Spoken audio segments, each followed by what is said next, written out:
Salah satu lambang kebanggaan iblis itu adalah ular. Karena satu-satunya hewan yang bisa dipakai oleh iblis untuk menjatuhkan manusia. Suami saya babi katanya gitu. Ya kan? Atau saya ini kan babi. Nah istri saya ular. Bayi kawin sama ular kan ya bagaimana itu?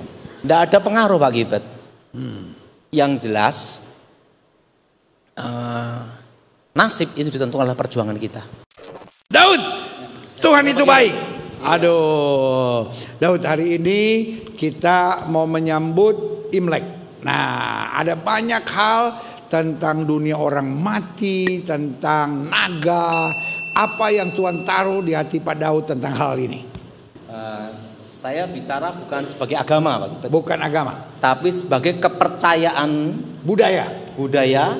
Dan itu turun temurun. Karena Pak Daud ada darah Chinese-nya juga kan? Chinese dan Jawa. Ada Chinese Jawa. Jadi kenapa orang memanggil arwah? Ya. Kedua, kenapa orang berdoa di depan kuburan? Iya. Itu bukan hanya sekedar mendoakan ke orang yang mati, tapi ada tujuan. Buktinya waktu Satu-satu dulu, kenapa orang panggil arwah? Gimana? Kenapa orang panggil arwah? Misalnya arwah omaknya, arwah neneknya, emaknya. Nah, nanti Pak Gibet harus saya jelasin dulu. Ya. Nah, ketiga, yaitu kenapa orang itu selalu kalau ziarah itu ada doa-doa tertentu. Ya. Nah, oke. Jadi gini Pak Gibet. Pertama, dipercaya ada kehidupan setelah kematian. Iman Kristen juga bilang begitu. Kedua, dipercaya roh orang yang sudah meninggal tahu masa lalu dan masa depan. Ah, itu beda. Maka disebut roh peramal. Ya. Nah, makanya ada kasus tertentu, dukun-dukun tertentu, ilmu perewangan, roh itu masuk, setelah itu dia bicara tentang masa depan. Nah, kedua. Ketiga, dipercaya arwah orang yang sudah meninggal itu punya kemampuan kekuatan supranatural. Dan yang keempat, arwah orang yang meninggal yang dianggap suci atau sakti, raja atau presiden atau pangeran, bisa menjadi pengantara antara Allah dan manusia, antara dewa dan manusia. Makanya waktu pilkada, pilpres, banyak orang berziarah di kuburan-kuburan orang-orang terkemuka. Oh, iya. Untuk supaya doa-doanya ini dihantarkan kepada yang maha kuasa sebagai roh perantara. Makanya ada kasus tertentu, misalnya di satu daerah ada namanya itu ritual sesajen untuk arwah penunggu yang ada di daerah itu. Supaya apa? Doa-doa yang dilanturkan ini disampaikan kepada yang maha kuasa. Jadi sebagai pengantara. Dan yang kelima, ini lebih parah Pak Gibet. Dipercaya arwah yang sudah meninggal lebih jujur daripada orang hidup. Makanya kalau orang mimpi ketemu orang yang sudah mati, lebih percaya daripada orang hidup yang ngomong gitu loh. Padahal itu setan. Iya. Nah, yang jadi pertanyaan, Pak Daud, bagaimana sama orang yang ini kan biasa kalau Imlek ada panggil orang pinter dan lain-lain, terus dia bilang, kamu waktu umur 5 tahun kamu sakit bronkitis, umur 7 tahun kamu ditabrak sepeda, umur 9 tahun kamu jatuh cinta, cinta kamu ditolak. Lalu dia kaget, kok semua keadaan saya kok dia ketahui, bagaimana itu? Setan Soalnya itu dulu pelakunya. Ya gini Pak Gibet. Setan itu tahu masa lalu, tapi tidak tahu masa depan untuk secara global dunia. Harus dibedain di sini. Ramalan yang bicara pribadi pasti tepat. Karena setan punya hak atas hidup orang tersebut. Oh, naruh kutu. Tetapi ramalan dunia atau satu negara pasti gagal. Karena bumi dan seisinya ini masih ada dalam kendali Tuhan. Oh, berikan tepuk tangan yang meriah. Nah, di dalam kepercayaan turun-temurun, ada dipercaya dalam diri manusia ada saudara kembar. Makanya ada dua istilah. Oh, yang itu, yang lahir terus ditanam Ya, itu. saudara kembar dan tali batin. Yang tahu rahasia ini hanya seseorang yang sudah menguasai ilmu ngerogoh sukmo tingkat sempurna. Kalau dia belum sampai ngerogoh sukmo tingkat sempurna, namanya penyatuan 5 indera dalam satu titik. Dia tidak akan tahu rahasia ini. Nah, rahasia ini akan saya beritahu yang disebut tali batin itu apa. Kenapa orang yang mimpi ketemu kakek nenek yang sudah mati sama semua suaranya, gayanya apa semua sama. Dan dipercaya dalam kepercayaan bahwa dalam diri manusia ada saudara kembar, waktu bayi lahir langsung tali pusatnya disimpan satu tempat. Dikasih benda penerang, lampu teplok atau lampu. Supaya apa itu? Nah, ini yang saya jelasin. Saya minta 3 orang ke sini ya, sukarela, laki semua.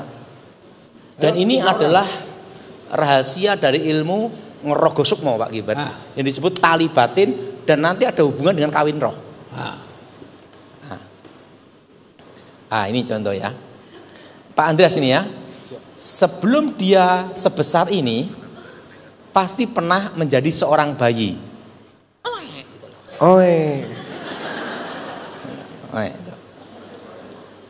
Langsung di sini ada setan. Yang jadi pertanyaan, apa dasar hukumnya? Kok pasti ada setan di situ? Alkitab berkata bahwa iblis seperti singa yang mengaum mengelilingi kita. Berarti kan ada di sekitar kita. Ada di sekitar. Dan di sini ada malaikat. Yang jadi pertanyaan, kenapa ada malaikat? Karena orang tuanya orang Kristen. Malaikat Tuhan berkemah di sekeliling kita. Maka dalam kepercayaan dulu ada jin baik dan jin jahat. Tapi sebenarnya itu hanya karena kurang pemahaman dasar yang benar aja. Nah, pada waktu usia 1 tahun, roh ini membentuk sama dengan dia 1 tahun. Maka disebut saudara kembar. Tapi malaikat tidak berubah bentuk. Usia 17 tahun, roh ini akan mewujudkan dirinya sama dengan dia 17 tahun. Tapi malaikat tidak berubah bentuk. Nah, waktu usia 18 tahun, dia murtad menyangkal Tuhan. Malaikat kabur. Dia bertapa untuk melatih namanya mati dalam hidup, hidup dalam mati, penyatuan 5 indera. Sekarang gini. Waktu dia bertapa, pertama kali yang harus dia lihat adalah satu, ini. Yang wujudnya sama dengan ini, berhadapan gini. Wujudnya sama dengan dia, tapi kelihatan telanjang. Dan roh ini pula yang pertama kali masuk dalam hidupnya. Untuk menghubungkan roh-roh yang lain. Dan termasuk untuk dasar ilmu ngerogoh sukmo, namanya tali batin.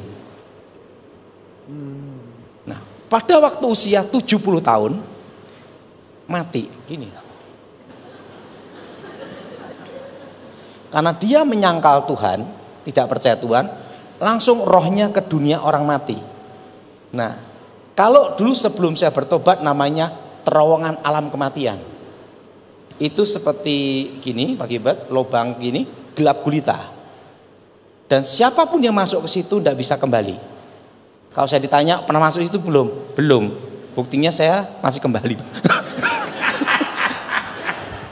Itu namanya terowongan ke alam kematian. Dan yang ada di kuburannya adalah ini. Yang wujudnya sama dengan dia. Ingat, ini mendampingi sejak lahir. Tahu kebiasaannya, tahu segalanya 100%. Dan roh ini pula yang menghubungi keluarganya ini. Orang tuanya, anak cucunya, semua. Makanya suami bisa sama. Ketemu almarhum sebetulnya, iya. Makanya suaranya bisa sama. Ya. Nah, jadi gini Pak Gilbert, pemanggilan arwah itu yang datang bukan arwah orang yang sudah meninggal. Jadi misalnya gini, ada korban pembunuhan. Kebetulan kan saya dulu kan sering ditugasi seperti itu. Ada korban pembunuhan ada di Jalan Jenderal Sudirman. Nah, langsung saya akan panggil roh saudara kembarnya Pak Gilbert. Karena kita tahu arwah yang sudah meninggal itu tidak akan bisa balik. Tapi ini kan harus dirahasiakan Pak Gilbert. Jadi dukunnya sebetulnya tahu. Tahu. Tapi dukun jadi waktu yang manggil Sulaiman, manggil Salomo, waktu Salomo manggil Samuel, dukunnya tahu.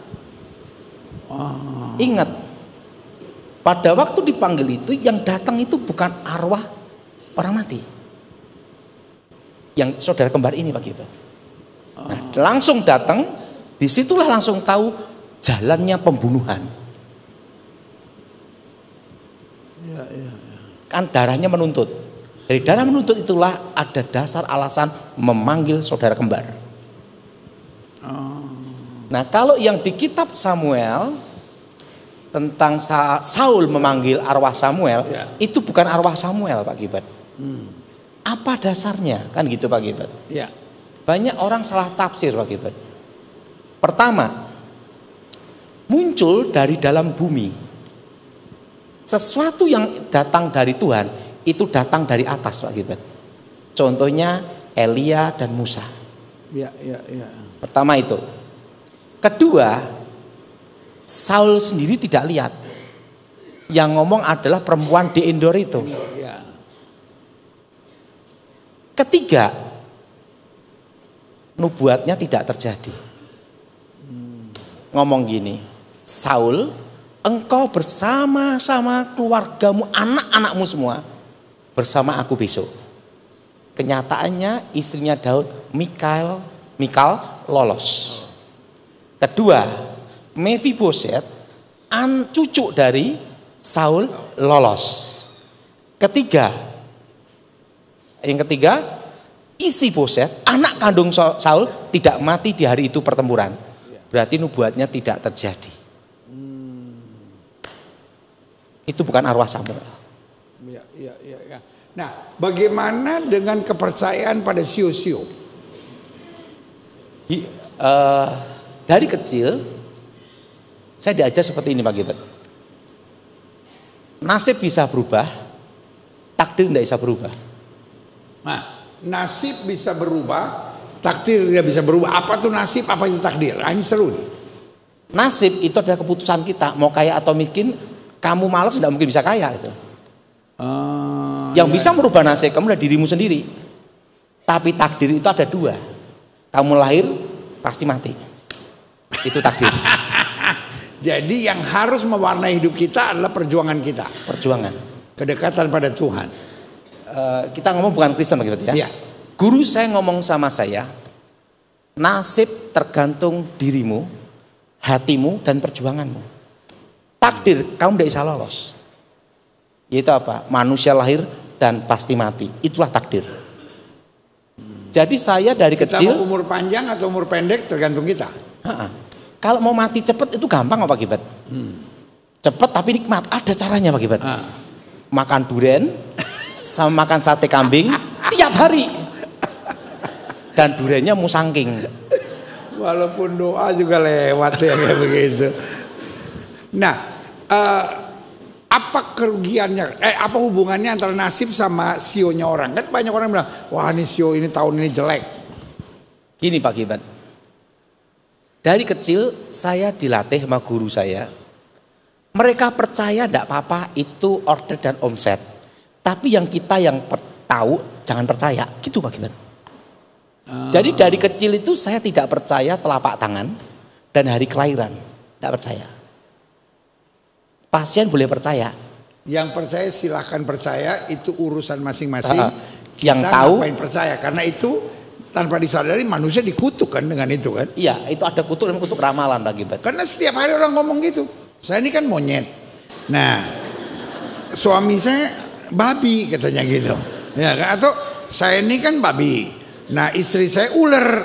Bayi kawin sama ular kan ya bagaimana itu? Tidak ada pengaruh Pak Gilbert. Yang jelas nasib itu ditentukan oleh perjuangan kita.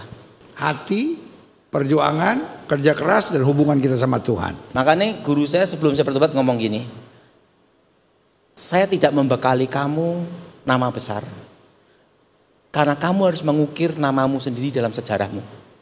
Dan tidak membekali kamu dengan harta. Tapi aku membekali satu yang tidak bisa diberikan oleh dunia. Yaitu hati sebuah pedang. Kekuatan hatimulah yang menentukan hidupmu. Benar kata Alkitab. Dari hatilah terpancar kehidupan kita. Amin. Dan Pak Gilbert, sama-sama bilang jaga hati saya. Nah, ada salah satu yang Pak Gilbert perlu tahu bahwa seumur hidup saya belum pernah utang Pak Gilbert. Baik bank maupun perorangan. Boleh dicek seluruh dunia Pak Gilbert. Kenapa? Karena saya dari kecil pernah mengalami kekuatan hati itu. Yaitu apa? Saya dilepas di hutan. Hanya dibekali satu pisau, satu botol air, dan satu korek api. Dilepas di hutan selama 1 bulan. Makanya saya ini pernah makan tikus Pak Gilbert. Setelah itu namanya kucing, ulet, semua saya makan Pak Gilbert. Untuk bertahan hidup. Setelah keluar dari sebulan kemudian dijemput guru saya. Guru saya ngomong sama saya, inilah kekuatan hati. Kalau kamu di hutan aja masih hidup, apalagi di kota. Dan yang kedua, harus ingat pelajaran ini sampai kamu mati. Selama ada tikus, kamu hidup. Gitu Pak. Nah, Daud, kita udah dapat pelajaran banyak. Siapa yang merasa diberkati hari ini? Amin. Nah, sekarang bagaimana kalau ada yang pernah terlibat? Pernah Harus terlibat dengan dipatahkan guru kutuk, dan lain-lain. harus dipatahkan namanya kutuk alam kubur Pak Gilbert. Apa itu kutuk alam kubur? Lah karena kutuk pemanggilan arwah. Kalau dulu sebelum saya bertobat itu tidak boleh Pak Gilbert. Karena namanya menggugat arwah, mengganggu namanya. Itu tidak boleh. Nah tapi kan kalau sebagai dukun ya order aja Pak Gilbert. Yang kena kutukan dia, kita hanya perantara dapat order kan itu aja Pak Gilbert. Nah, bagaimana putus dari kutuk alam kubur? Hanya kekuatan nama Yesus demi nama Yesus Pak Gilbert yang bisa membatalkan kutuk. Amin. Ada perbedaan antara netral dan mematahkan kutuk Pak Gilbert atau titik kelemahan. Nanti lain waktu kita bahas Pak Gilbert. Haleluya. Jadi saudaraku, tunggu tanggal mainnya. Kita akan bahas lebih jauh tentang kutuk alam kubur. Amin. Sama-sama bilang nama Yesus memerdekakan saya. Berikan tepuk tangan yang meriah Tuhan. Jadi Pak Gilbert, tentang naga. Kurang satu. Tadi perjanjian saya ada satu pertanyaan. Naga. Oke, gini Pak Gilbert. Kalau kita orang Kristen, ada lambangnya Pak Gilbert. Selalu pakai kalung salib. Betul? Salib. Sebagai lambang pengorbanan Tuhan. Betul? Ya. Salah satu lambang kebanggaan iblis itu adalah ular. Karena satu-satunya hewan yang bisa dipakai oleh iblis untuk menjatuhkan manusia yang gambar citranya Tuhan. Makanya semua okultisme lambangnya ular. Naga adalah ular yang awal yang menjatuhkan manusia, ular naga tua. Artinya ular yang sangat tua. Makanya ular tua namanya kata kita. Iya. Jadi makanya semua simbol ilmu gaib, ilmu mistik, ular atau naga. Karena itu lambang. Jadi kalau kita bilang kita anak Tuhan, salib saja, tidak usah ada naga. Karena itu makanya kalau kita Kristen salib. Kalau pemujaan okultisme semua pasti ada ular. Karena menggambarkan bahwa kebanggaan iblis bisa menjatuhkan manusia, mengingatkan itu. Engkau kalah dengan ini.